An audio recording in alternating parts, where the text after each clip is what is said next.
Doctor, I sent you some questions, and then we can get into your slides too. I mean, the first question I think I asked you last year as well. Is the pandemic still having any lingering effects on interventional cardiology procedures? Are people still are putting things off, or not coming in, or what?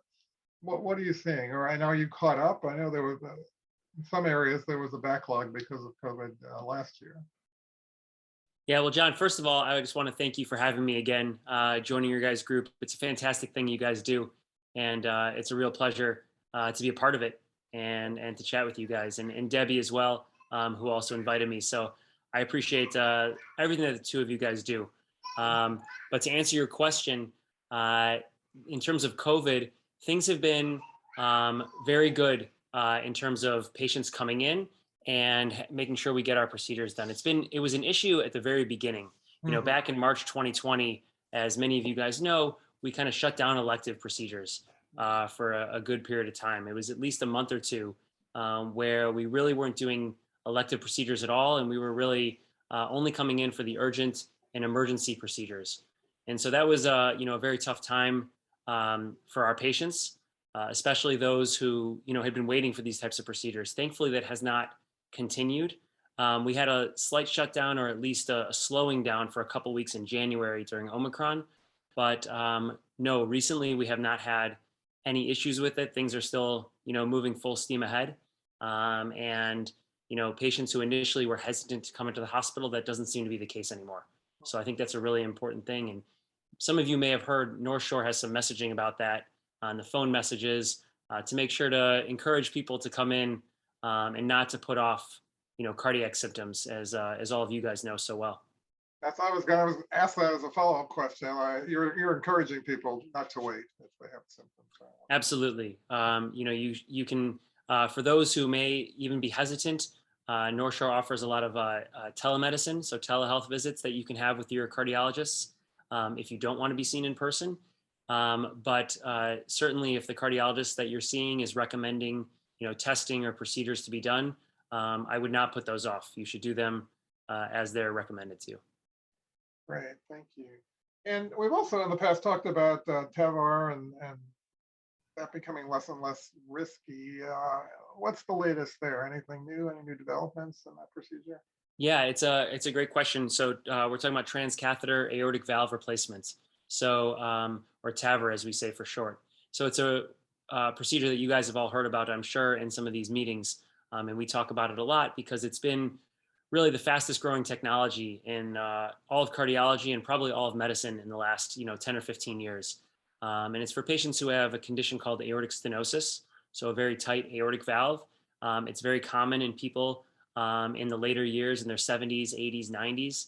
And we do see this, and a lot of those patients are too high risk to have a surgery, an open heart surgery, which can require a big recovery for a lot of these elderly patients. And so TAVR is a great new option for patients to be able to have a minimally invasive approach. It's one night in the hospital, you go home the next morning. It's minimal sedation. The procedure itself lasts 30 or 45 minutes. So it's a very amazing technology for treating a lot of patients. We do about 250 of them a year at North Shore. So there are a lot of patients who benefit from this therapy. You asked about the risks, and John, what you're referring to is that when this procedure was first started, it was really only for the super high risk, or as we call them, inoperable patients, meaning patients who were so high risk that they couldn't undergo a heart surgery at all. And so that was what was first shown to prove that the TAVR was a good procedure, and it showed that it was excellent. And so then it came down the risk spectrum to the intermediate risk patients and then the low risk patients, to nowadays anyone who's above the age of 65 and has aortic valve stenosis that needs a replacement. We're recommending TAVR in basically anyone, unless their anatomy or some other reason precludes them from it. But the majority of our patients are now getting TAVR if you're 65 and above. So it's become sort of standard procedure for treating that issue, that condition. Okay. We also have talked about I always have to look at it to make sure I get it right. PCSK9 inhibitors and cholesterol reduction. Anything new happening on that front? Yeah, so this is about prevention of getting you to needing these procedures. And so the number one goal in terms of prevention recently has been about lowering the LDL. And so that's the low density lipoproteins, or the bad cholesterol, as we call it. And for people who are at risk of coronary disease, or who have coronary disease already, the recommendation is to get that LDL as low as possible. The goal is, nowadays we say the LDL, if you have coronary disease that's already been established, we like your LDL to be lower than 70, and ideally even lower than 55, which is the European guidelines. So as low as possible. And the PCSK9 inhibitors, that's a type of injectable drug. Some of you may have heard of the two brands. There's Repatha and Praluent, and those are the two medications that we use. They're injectable. They're either every 2 weeks or every 4 weeks. You inject it kind of like an EpiPen in the leg, and it's a way to lower your cholesterol for people who either need it in addition to a statin medication, so like Lipitor, Crestor that you guys have heard about, or maybe some of you take. So it's in addition to that, or in place of it if you can't tolerate Lipitor and Crestor. And there's even a newer medicine that's coming out, another injectable called inclisiran, which was just approved by the FDA about 2 months ago. And it's once every 6 months. So the injections are the same as the PCSK9, but they're only every 6 months. So that'll be a really nice new treatment in the armamentarium that will be an option for you guys in hopefully the near future. We're still waiting to get it approved through North Shore and infusion clinic, that type of thing, but it should be pretty soon that it's available.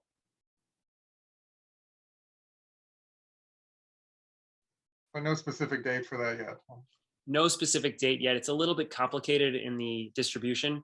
So I don't know if any hospitals are doing it or any doctors are prescribing it yet. The rollout has been a little bit slow, but hopefully soon.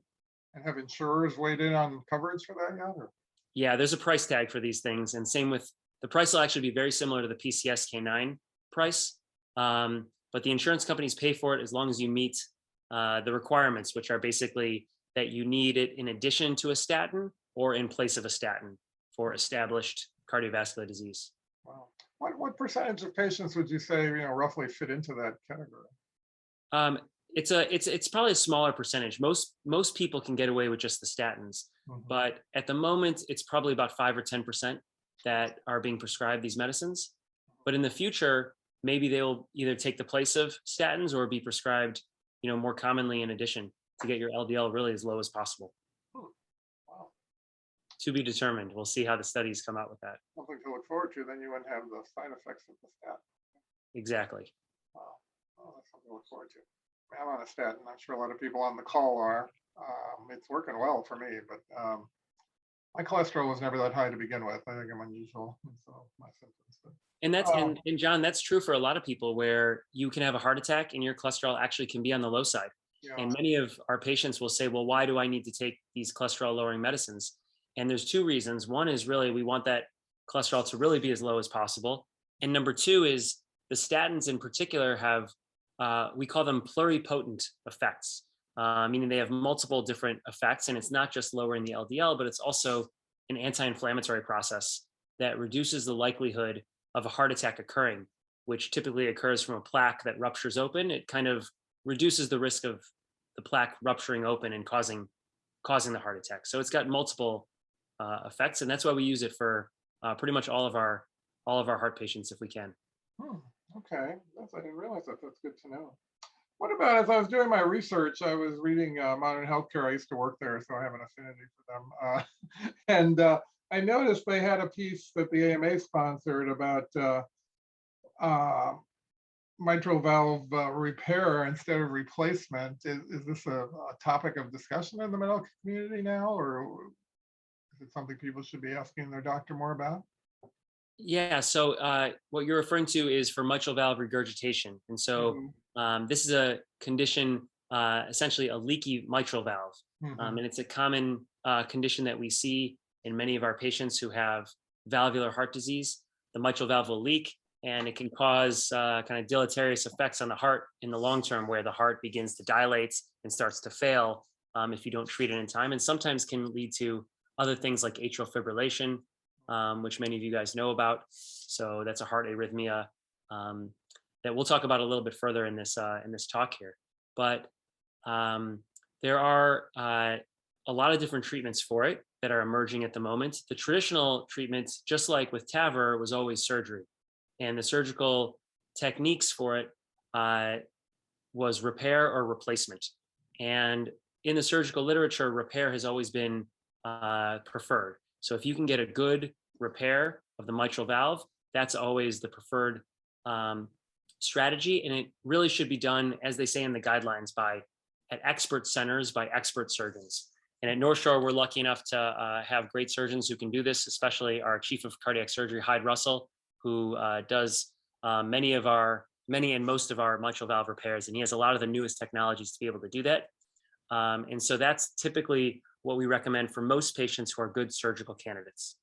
Now that is for patients who have what we call a primary mitral regurgitation, meaning that the valve itself is the problem.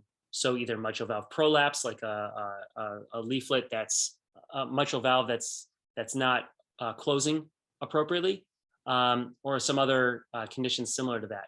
But there's also something called secondary mitral regurgitation. It means it's due to something else. And it's really due usually to the heart failure and the heart dilating. And so, John, I think this is what your question was asking, is something called functional mitral regurgitation, where the mitral valve itself kind of dilates. And so that causes leak through the center of the valve. And surgery has never been shown to be beneficial for that. So there are these new devices that we use in interventional cardiology. One of them is called the MitraClip, which some of you may be familiar with. And that's the most common device that's used. It was studied in a trial in these exact patients who never have shown benefit with surgery, but with MitraClip, they showed amazing benefit.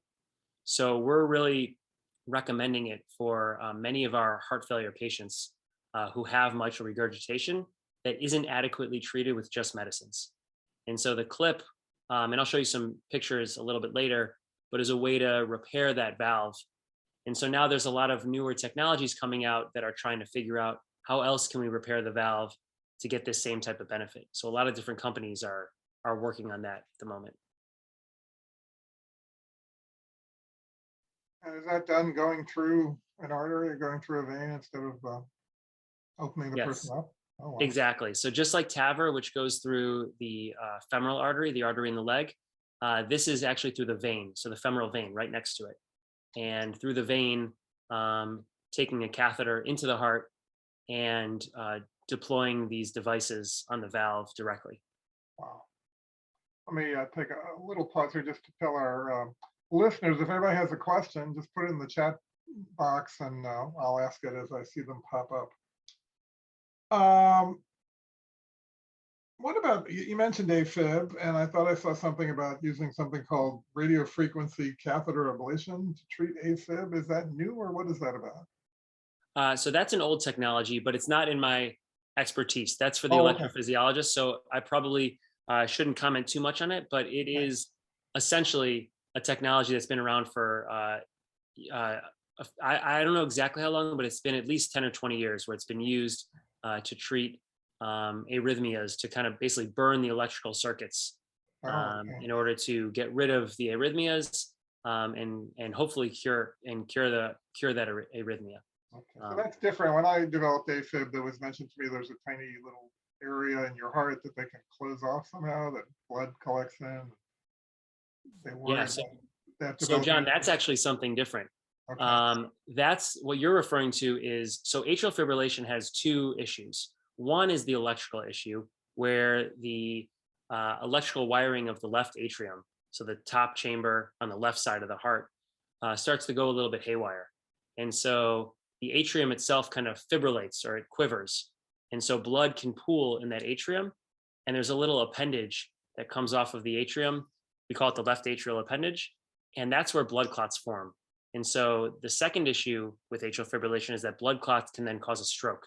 Because if there's a blood clot that forms in the heart and then it embolizes, or it basically flies out of the heart and goes up the arteries, the carotids up to the brain, you've got a stroke. And so that's why people with atrial fibrillation are on blood thinners. But some people can't tolerate the blood thinners. They bleed or they have risk of bleeding. And so we offer them the alternative, which is a closure device that goes into the heart, into that appendage, and it blocks it off so that you can't form a blood clot at all. And it actually works just as well as the blood thinners. And so we recommend it for patients who really can't take blood thinners for one reason or another. Okay, so it's an alternative to the blood thinner. And Yep. the clots can't develop anywhere else? Well, they typically only develop in that appendage. That's where the majority of them do develop. Now, it's possible for them to develop in other places, but almost all of them develop in the appendage. So when you close it off, the risk of stroke, if you take two big groups of patients who either get the blood thinner or they get the device, the risk of stroke is the same in those two groups. So it's been shown to be equivalent in efficacy. Okay.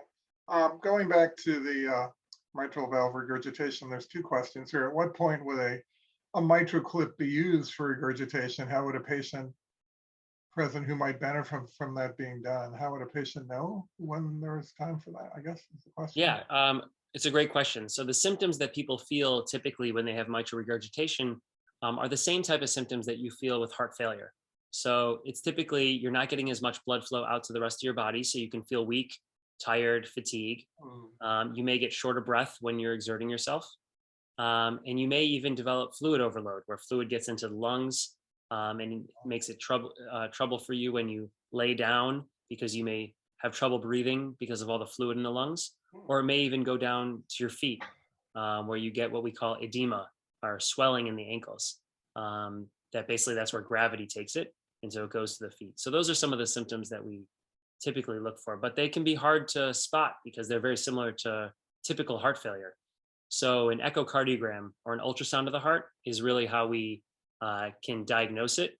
It can also be diagnosed with a stethoscope. So if your doctor hears a murmur of mitral regurgitation, that's how they may know. Same thing with aortic stenosis. You'll hear a murmur that sounds very particular for that issue, and so then your doctor may tell you, okay, you may have this condition. Let's get an echocardiogram to confirm. Wow. So the first indications come with relatively low-tech devices. That's right. That's right. We always start low tech and then move higher tech as things progress. But I always talk about that on the medical shows. Someone wants to know what the clips are made of. Well, I've got some pictures. Maybe it would be easiest. Oh, yeah, why don't you go to that? Go ahead. If I show some of that. Skip ahead. Go ahead. Sure. I'll have to skip ahead a little bit. Let me find those slides. So this is mitral clip here. So this is mitral regurgitation. So the mitral valve is this valve here on the left side of the heart that's between the left atrium and the left ventricle. And so this valve, if it has a problem with it, right here, this is an example of mitral valve prolapse, where the leaflets kind of billow into the left atrium. And so instead of being flat on closure like they are here, they billow up into the left atrium, and blood flow, when the heart squeezes, the blood flow not only goes out the aortic valve to the rest of the body, it also goes backwards into the left atrium. So one of the treatments is this mitral clip, and this is the device. So the mitral clip, it looks like this. It's basically made of metal, and it's got like a cloth coating, medical grade type cloth. We call it PTFE, but it's a polytetra long name. And essentially what it does is it has these it's a clip. So we call these grippers and clip arms, and they basically clasp the anterior and the posterior leaflets of the mitral valve together, and that cinches them together such that the leak through the valve is less, and ideally that down to very minimal leak. It's basically this technology is pretty rudimentary in the sense that it's actually based off of a technology in surgery by a doctor whose last name is Alfieri. They call it the Alfieri stitch. And when he was repairing mitral valves, he would basically just take one stitch and sew these two leaflets together. And that was his way to treat mitral regurgitation. So this is taking that concept and putting it into a device form that is implanted just through an IV in the leg.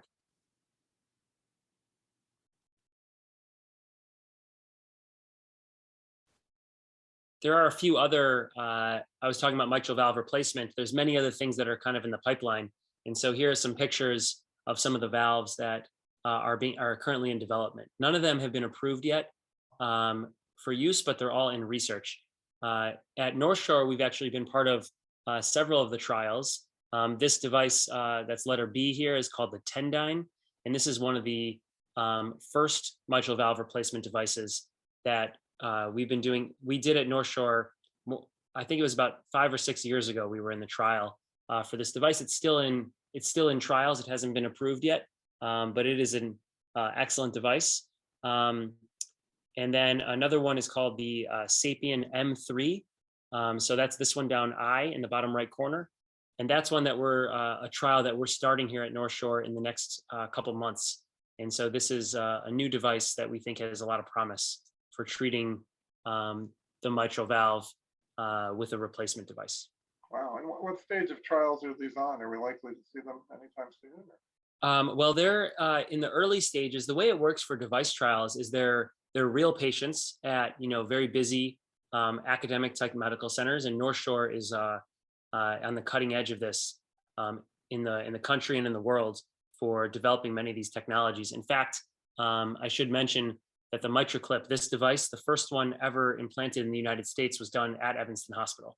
Wow. And the original trials were actually done by Ted Feldman, who was one of the interventionalists who used to work with us for about 20 years, from 2000 to 2020 or so. I think he retired in 2019, but he was the primary investigator on these trials. So Evanston has a long history with these valve trials. Okay. Are you? Is that all you have on that? I have another question here. Yeah, go ahead. Someone wanted to know, going back to AFib and that chamber I was talking about. Someone's asking about the Watchman, and yeah, is that I have some slides on that. Let's get to that. Great. Okay. I think that's what I've seen written about in their pamphlets, I think, in the rehab gym about that as well. Yeah, so this is what I was describing before. So the left atrium is up here, and you can see these yellow lines showing what we call fibrillation, or abnormal electrical circuits through the atrium. And this is the appendage. So it's this outpouching here, and you can see that's the site of the blood clot formation we were talking about. And so the blood clot can lodge here, and if any even small piece gets dislodged, it goes down to the left ventricle, out the aorta, and then these are the carotid arteries right here up to the brain. And now you've got, unfortunately, a stroke. And so to prevent that, we typically use the blood thinners. The Watchman device is an alternative. So this is a picture of that appendage with a Watchman device covering it. This is what the old Watchman device looked like, which you guys may have seen. This is the Watchman 2.5, which is the old device that we've since replaced with the Watchman Flex. So that's this device here on the right. It's a much easier device to deploy. It treats a much wider array of anatomies, and is really, as we call it, it's a game changer in the field of left atrial appendage closure. It's safer, it's more efficient, and the data for it is fantastic. It really, one trial, which is the main trial that got it approved, was 400 patients who got the device, and they had a 100% success rate with 0 complications, which is almost hard to believe. But I'll tell you, at North Shore, we put in about a little bit over 100 of these per year. And I would say that that is very accurate. It's an excellent device. We can do procedures in as little as 20 minutes. Typically, the average is about 30 to 35 minutes. But these procedures are quick, safe, and very effective in terms of getting people off of their blood thinners. Is that stronger? I see it has more struts, and so is it it does. It's got a little bit more what we call radial force, so it's able to take up that appendage, anchor in there very nicely, but do it safely so it doesn't poke a hole anywhere, which is obviously what we're trying to avoid. There's a newer device that at North Shore we should have available within the next couple months, and this is a device called Amulet, and it's made by St. Jude, which is now part of Abbott. But it's the same type of idea, but it's a little bit different shape and deployment. And this is, there's some trials that are head to head between the two. They basically show that they're pretty similar. But the benefit of this one is that immediately after this is put in, you can come off the blood thinner right away. With the Watchman device, we still typically request 6 weeks of blood thinner to make sure the device heals in. This device has been shown to be safe with no blood thinner at all immediately after it's put in. And so patients who have very high bleeding risk and really can't take the blood thinners, this is a really nice new option that we'll have at North Shore this summer. I think we'll have it in July. That's the plan. Wow. So what is that little umbrella-like piece? Is that just another safety to make sure there's no leakage? Yeah, exactly. So it's almost like a double seal. So there's a disc that's inside of the appendage, and then there's this seal that blocks it off from the outside. So you've got almost like a double seal of it. So extra protection. Do we know why we have that appendage? Does it serve any purpose? I mean, if we're blocking it off, does that make any difference? It's a great question, and there's really no purpose for it that I can think of. It's just there's one on the right side as well. It's just that one doesn't typically cause problems because the blood clots from the right side go to the lungs, and if they're very small blood clots, it usually is just absorbed and doesn't cause much of a problem. But on the left side, even a very small blood clot can cause a stroke. Wow. So this is just part of our evolution, and we're not sure. One Yeah, of those not things exactly that's sure left why. over. Not sure why, but it's there. Just like the appendix, it's something that causes problems, and we don't know why it's there. In surgery, if you have atrial fibrillation, the surgeons will typically ligate the appendage. They'll typically tie it off so that no blood clots can form in it at all. So if you do have atrial fibrillation and you undergo a heart surgery for any other reason, they'll typically get rid of this appendage by ligating it. Oh, so get rid of it for good, or just during the surgery? They do it during the surgery, and then it should be gone for good. But I will tell you that sometimes it can be challenging because they do it from outside the heart, so they can't always guarantee that they cover everything. So we have sometimes put in these Watchman devices in patients who have had a ligation in the past. So that does happen occasionally. Someone just asked, even for a heart transplant, or that would be a whole new heart, right? So Well, with the heart transplant, that would be a different scenario where hopefully you wouldn't have atrial fibrillation with the new heart.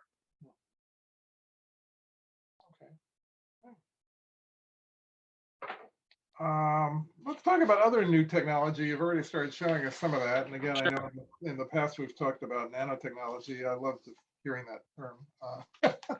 But what else do you have to show us that might be coming down the pike?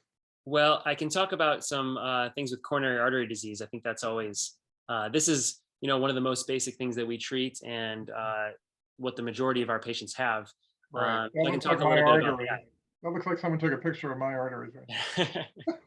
Well, yeah, this to be fair, this is probably what the arteries of most Americans look like, with plaque throughout them.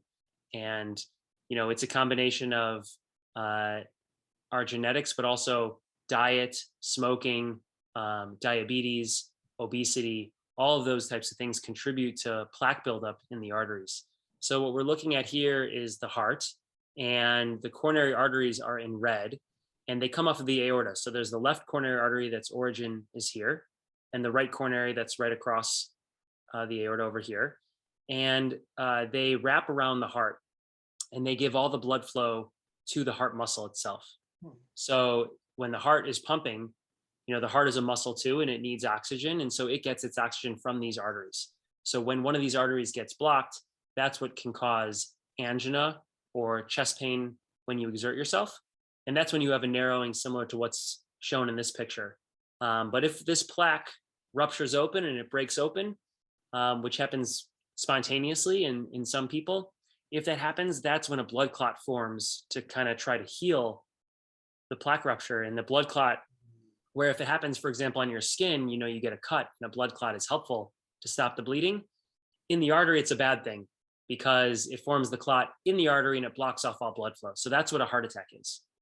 And so that's what we were talking about. The statin medicines, they kind of help to stabilize the plaque so it doesn't rupture. That's the idea of what we were talking about before. So this is what a normal artery looks like from the inside. And you can get fat or cholesterol or even calcium, which is what bones and teeth are made of. It's like rock that sometimes forms inside the arteries. And that stuff can plug up the artery and narrow it so that you don't get as good blood flow to the heart muscle. And people typically experience that, as I was saying before, when you exert yourself. So at rest, you may not notice it because your heart doesn't have to work as hard. But when your heart needs to work hard because you're walking up a couple flights of stairs, or you're taking a jog, or whatever you're doing that is challenging for you, then you may notice chest pain when you exert yourself. That gets better with rest. And if you notice those types of symptoms, that's when you should talk to your cardiologist or your primary doctor, because it may signify that you have a blockage. What's shown here in the bottom right is if a clot basically forms inside, and now you have no blood flow, and that's what a heart attack is. So I showed a picture here. This is from an actual patient, but what we're looking here is a catheter that's going into the coronary artery. So the heart, this is an X-ray of it. So the heart is in the center, and this is the right coronary artery. So if you look back here, we're looking right here. So the right coronary artery, and right here is where it's blocked, very proximally in the artery here. And there's a blood clot basically blocking all the flow. And so the way we fix it is through a catheter. We put a wire, and this is the wire going down the artery. And then there's a balloon that we put in place. The balloon is between these two black dots. We inflate the balloon so that it kind of pushes the clot or the plaque out of the way. And this is what it looks like after the clot has been ballooned or pushed out of the way. This is what they used to call angioplasty. And so angioplasty gets you some blood flow, and now you can see the artery starting to form a little bit. And then on the right picture is a picture of the artery once a stent is put in. So a stent is a metal tube that holds that artery open and allows blood flow. And so the technology for this has been progressing pretty rapidly over the years. You know, the first balloon angioplasty was done in 1977, and it really wasn't accepted into modern practice until at least the late 80s, mid to late 80s. And in the early 90s, it was actually shown to be beneficial for patients with heart attacks. And so that's when this really started to put in stents for people with heart attacks. So balloons were first, and then the stents were made in the 80s and 90s, and they became much more mainstream in the late 90s, early 2000s. And since then, there's been a number of different technological advances. This is what a stent looks like. So I'll show you some of those advances in a moment. But essentially, the stent is like a scaffold. It's basically a metal tube that is like a mesh that you guys can see here. It kind of looks, it looks a little bit like the spring on a ballpoint pen, if you can picture that. And it holds the artery open and gets you good blood flow by pushing the plaque out of the way. There's a lot of new stent technologies. So that's what you're seeing here. The stents have a drug coating on them that prevents scar tissue from forming. And the original stents back in the 80s and 90s were just a bare metal. And about 30% of people would get scar tissue inside of them, and the stents would get blocked off. So the drug coating, it's actually coated with a drug that's very similar to what we use for transplants. So when patients get anti-rejection medicines, that's the type of medicine that actually coats the metal of these, and it prevents scar tissue formation. I usually tell patients it's kind of like, just like we had the cut analogy. If you cut your skin and you get a scar that forms, that can be normal if it heals nice and smooth. And that's the way that the stent should hopefully heal into the blood vessel. But sometimes you get like a keloid. So that's where the scar tissue is growing too fast and too large, and it actually can narrow the lumen inside of the stent. And so if you narrow that, it can be just like a plaque. And so you can get a blockage inside there too. With the old stents, like I was saying, it's about 30% of the time. The new stents, it's about 2 to 5% of the time with the drug coating. So the new technologies, very thin strut. We're talking nanometers here. They're very, very thin strut, and they have the drug coating. And so the chances of it happening are very low. One of the newest technologies is here on the bottom. This is actually an absorbable stent. So it's made of a plastic, a polylactic acid, which is not available commercially now, but there's a lot of research trials into this. And this type of plastic absorbs over the course of 2 or 3 years. So the idea is that there's less chance of scar tissue forming. And so the thought is that this may be the technology of the future for many blockages. Now, it's been explained to me, I have 2 stents that they always, when they look They say, well, your artery is taking them well. Does the artery actually grow around the stent eventually, or incorporate it somehow into the?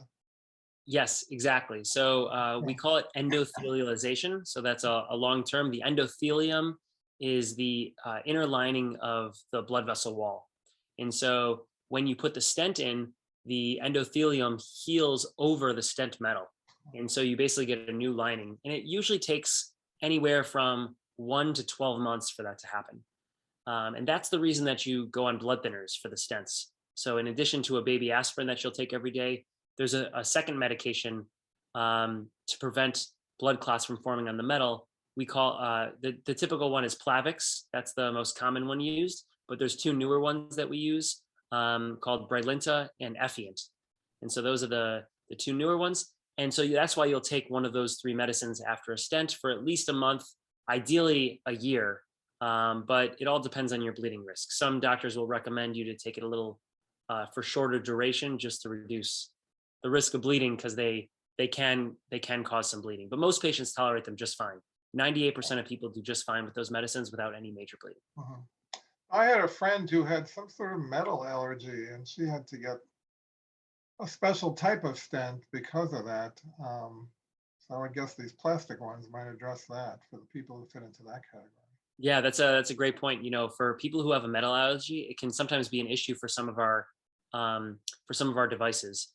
For stents, I've never seen an allergy be an issue for a stent. It's extremely rare in the literature um, because the metal is so thin and so small. It's such a small amount. It usually doesn't cause allergic reactions. Hmm. But there are some devices that are bigger that we use.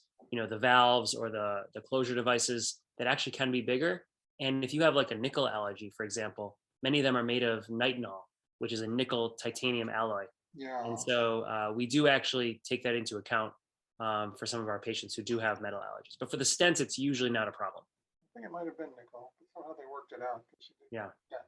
Yeah. Going back to the questions for a second here, that person asked a follow-up question on transplants. So do they tie off the appendage, I suppose, of the old heart before as the surgery is going on? Um, well, for transplants, they usually don't have to because those hearts typically wouldn't have atrial fibrillation already. Okay. So you're getting a fresh heart that doesn't have that problem. Okay. So they typically wouldn't need to do that. Although it's a good question, and maybe the surgeons would know the answer to that better than me. But I haven't heard of anyone doing that. Okay. And then another question on a different topic. Are calcium supplements bad for people with heart disease? And why, Well, why or that not? that's a really good question because, and we get that a lot. And this slide shows some of the technologies we have to get rid of calcium. Oh, And there can be calcium in the arteries, which, like I said before, is like a rock in the arteries. And so people say, well, if I take calcium supplements or I have too much calcium in my diet, would that potentially cause an increase in calcium in the arteries? And to our knowledge so far, that has never been proven. Um, in the studies that look at that, calcium supplements have not been shown to be associated with, increased calcium in the arteries. So no, you shouldn't worry about that. If you need calcium for other reasons, for bone health, you absolutely should take it, and not to worry about the arteries based on our current knowledge. mhm. Um, So it's a but bit like cholesterol, because for many years they advised against high cholesterol foods, but hasn't there been a question whether that really relates to the cholesterol in your arteries at this point? yeah, it's a great point. There's a lot of the data on the diet is always a challenge. First they said you could have egg yolks, then they said you can't. Then they said you can't. They said eggs are okay. So we don't really know. The jury's still kind of out on that. My personal opinion on that is that uh, diet and nutrition trials are very challenging to do because it's very hard to control for someone's diet.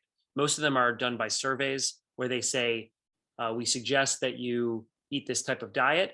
And then they ask you again every month, how have you been doing with it? Questionnaires, things like that. And so the diets, they can be very challenging to do those trials. So the data is very messy. And I think that's why we don't know the answer yet.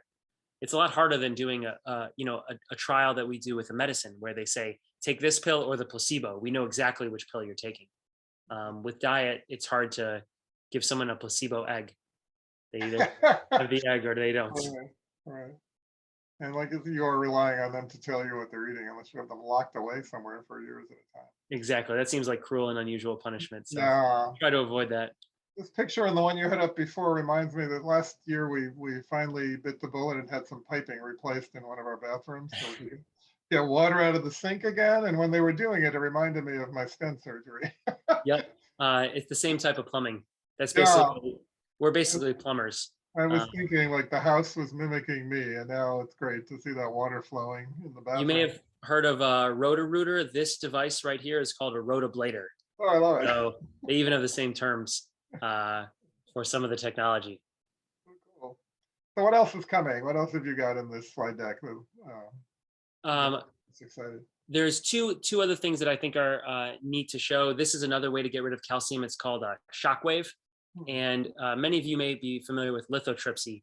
And so lithotripsy can be used for kidney stones, for example, to kind of use ultrasound waves to break up the kidney stones. This is a technology that breaks up the calcium in the coronary arteries using the same type of technology. So it's a balloon, just like any of our coronary balloons. And on it are these emitters that basically release these pulsations of ultrasound, which can crack the calcium in the arteries, soften it up so that you can expand a stent appropriately. And so this is a really new technology. We've had it out now for about a year. It came out in March of 2021, so a little over a year.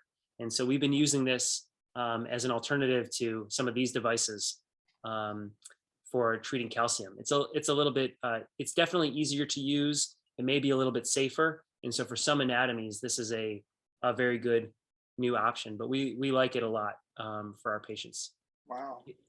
I just had The other cataract. one I'll mention.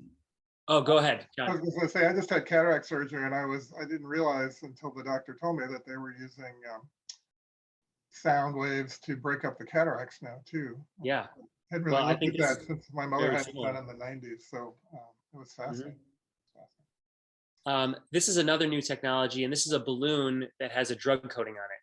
So this is another way to treat some coronary disease. In particular, it's mostly being studied, and actually at North Shore, we're in the trial for this. So we are actually using it at North Shore. It's not currently available in the United States yet, but we do have this available at North Shore for specific patients who qualify.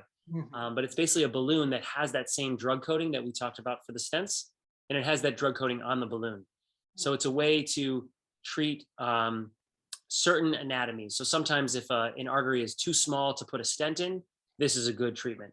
Or if there's scar tissue inside of the stent, instead of putting another layer of metal inside that may also cause the same scar tissue, this balloon can be used to treat that. And that's actually what our trial at North Shore is looking at, is can we use this to treat the scar tissue inside of stents in those rare scenarios when it occurs. So to qualify for the trial, someone would have to have that scar tissue. Exactly. So you have to have a stent already, and then you have to have scar tissue inside of the stent, and then we can enroll you in the trial in that scenario. Hopefully, none of you guys have any scar tissue in the stents, but it is a pretty rare thing. But if you do, this is a new option that we have available at North Shore. Can they tell just from an ultrasound how your stent is healing into your artery? Because I feel like they've done that with me a few times when I've taken stress tests and they said they can see it. Is that possible? I wasn't sure. Well, you can't actually see the stents with a stress test, but what you're seeing is the blood flow. Okay. And so the stress test is looking with the ultrasound, like you were mentioning, is the heart muscle squeezing well in the area where the stent is? And so if the stent is causing a problem, when you exert yourself, that muscle may not squeeze as well. Or if you get a nuclear stress test, you may not get as much perfusion or blood flow to that muscle. And so the stress test will kind of alert you to it to say, well, this may be a problem. And then your doctor may recommend an angiogram where you can actually see if there really is scar tissue inside or not. That's how you can actually see it. But we typically reserve that only for patients who have symptoms. So you have a stent and you start to have angina again.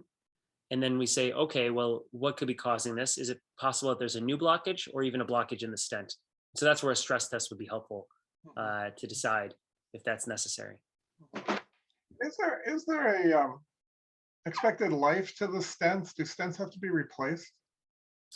They don't. The expected life, hopefully, is that they last forever. They heal in nicely with minimal scar tissue and stays forever. And for many patients, that'll probably be the case. It's hard to say at this moment because the newest technologies, these ones that we were just looking at, these newest stents have only been around. The newest generation came out in 2016. There haven't been a huge improvements of the stent since then, but the data out to 5 years is that less than 5% of people need the stents to be redone.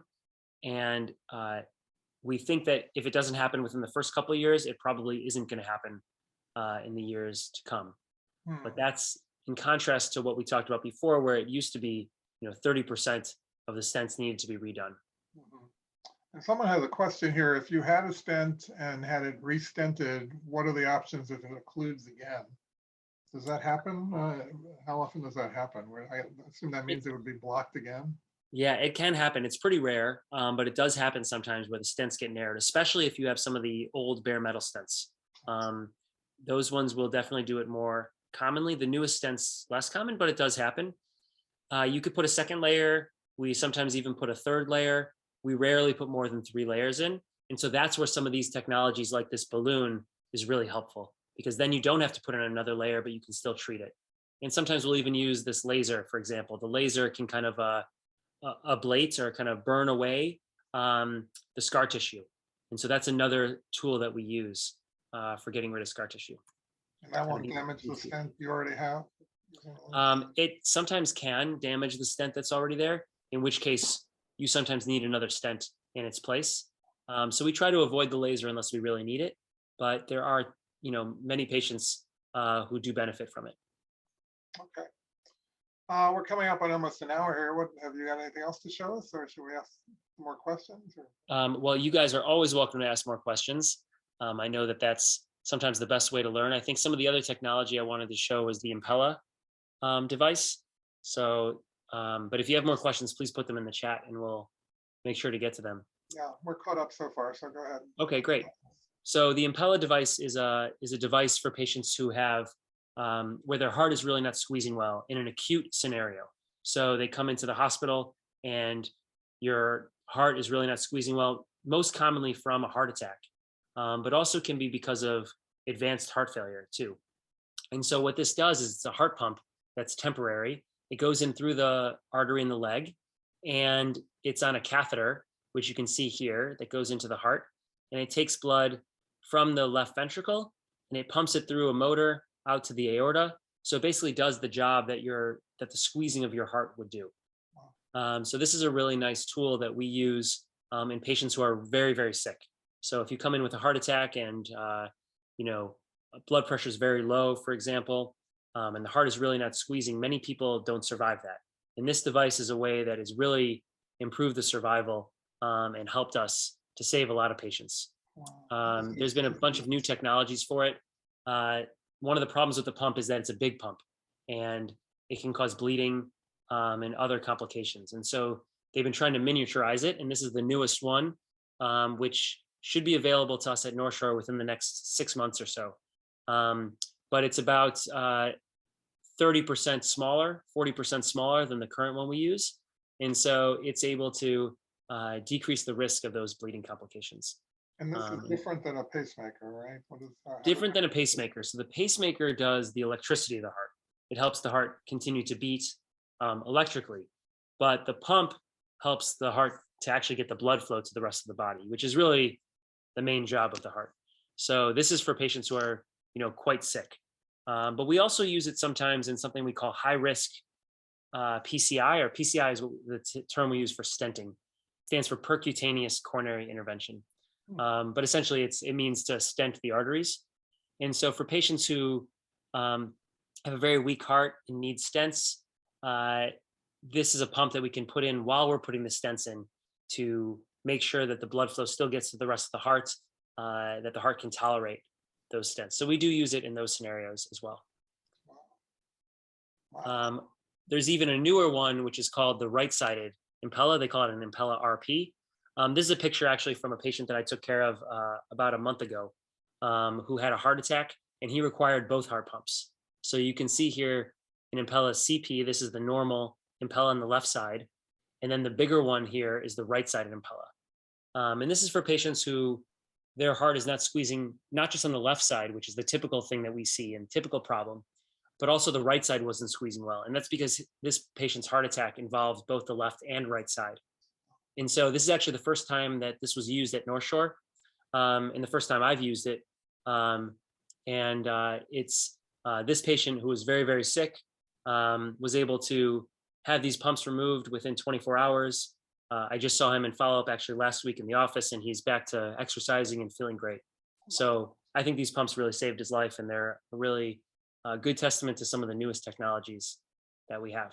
That's incredible, because you're really talking about heart failure. His heart's not pumping. So Yeah, they're amazing devices for patients who come in acutely very sick. mhm. What do you do with the valves? Do you sew them around those, or? They go right through the valves. Actually, that's a really good thing that you pointed out here. So you can see this going through the valves, and so it goes through them, and it's essentially bypassing those valves and those chambers. So what you're doing is you're basically pumping blood through the right side of the heart without using the heart, or pumping blood through the left side of the heart without using the left side. So it Wow. lets it recover, rest, and it does the job of the heart in the meantime. So the heart just becomes the blood container at that point. Exactly. It's like a reservoir, and Wow, this does the pumping for it. stunning. It's really stunning. I know it's kind of early, but of course, North Shore is building the whole new cardio center out in Glenview. Can you talk a bit about how that might expand capabilities, or do you know yet? Where does that all stand? Yeah. So it's in the early stages, but we do have some ideas of how that's going to work. They're just starting to break ground at Glenbrook. If any of you guys have seen, the parking lot has been kind of blocked off for the last couple of weeks. They're just starting to break ground, but they're going to be building a new heart hospital. North Shore has invested a couple $100 million in this, and it's a huge endeavor. And the idea is to really centralize the complex cardiac care that North Shore provides in one specific center. And so this is going to be a place that has cardiac cath labs and cardiac surgery operating rooms all together. And it's going to have all the newest technology and the ability to treat the most complex cardiac disease. So we're really excited about it. There's talk about it being completed in 2024, but you know how building projects are. So we'll see if that holds true. But we're pretty excited about this new building. It'll be the first one in the state of Illinois, the first standalone heart hospital. Wow, we look forward to seeing that. That sounds like a place to tour once it's open for our group. Yeah, it should be pretty impressive. I'm Um, sure they're but gonna have tours, so don't worry. okay, okay. But even when that's done, if we have chest pains, we should still go to the nearest You still hospital. go to the nearest emergency room, and then we'll triage the patients to the proper location. If it needs to be done still at Evanston Hospital or Highland Park Hospital, we definitely will still have cath labs operating there and teams to take care of you. And if it's best to be treated at the new heart hospital, the plan would be to send you there. But still a lot of things to be worked out over the next couple of years. All right, well, something to look forward to. Do we have a new message? No, I think hold on. It's telling me one new message, but I don't see it. Oh, someone said they don't want to tour it as a patient. I think we all agree with that. We just want to go as visitors. Yep, absolutely. Not as patients. I think we're coming to the end of our hour. Does anyone else have any questions that you'd like to ask the doctor? No, they're not popping up. Doctor, any final points you wanted to make that we didn't get to on that? No, I think we covered most of the topics that I had here. We even talked about TAVR without me going through the pictures, but Great. these are some of them. What but, about pacemakers? Is that your area or is that a different area? No, that's not my area. That's Okay. so I'm the plumber and that's Right. the electricians. Okay, okay. We'll have to get that on next time around. Yep.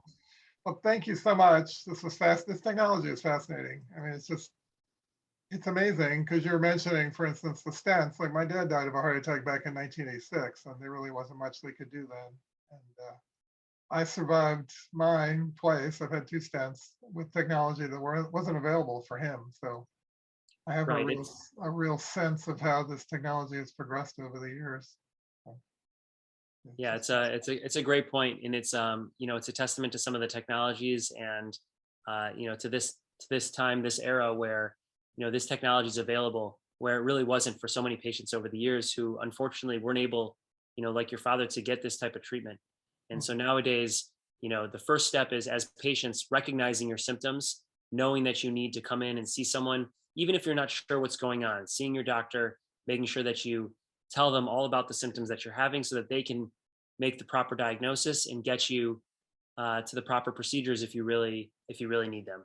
Mhm. Um, It's true. I mean, I just a few months ago, I was feeling tired. I had a stress test, and my heart was fine. Basically, it's because I had gained weight during COVID.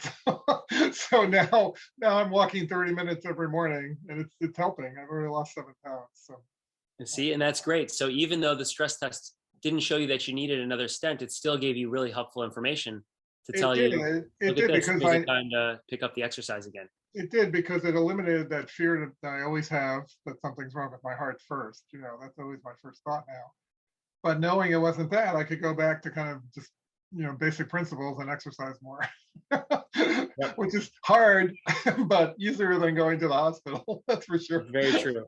And it really, you know, it's so important for patients to, you know, take a very active role in their healthcare. You guys hear this all the time, but to, you know, not just, you know, the doctors and the nurses that help treat you can only do so much. Much of it has to be done by you. And it's being vigilant about your symptoms, it's taking your medicines, it's diet, it's exercise, and all the lifestyle choices that you need to make to live the healthiest life. Mhm, Probably the same goes for COVID too. I mean, I have a cabinet full of home COVID tests. I just took one today because I was sneezing. But I know some people who've had COVID tell me they feel pressure on their chest, and of course that's a heart issue too sometimes. So being Yeah, able to test if you have COVID can at least eliminate that concern if you're having chest pains. absolutely. Oh, great. Thank you very much. Everyone is putting thank yous in the chat. Everyone seems to have enjoyed this very much, and it was so informative. Thank you. And again, for everybody, I'll edit this and put it on our YouTube channel. So if you have friends who want to see it, it's up there. It's called the Mended Hearts North Suburban channel on YouTube. Thank you, Doctor. Thanks, everybody. Take care. Thanks so much, and Debbie as well. Thank you guys so much for having me. It's always a pleasure. Great. Thank Thanks you. again. Appreciate it. Bye-bye.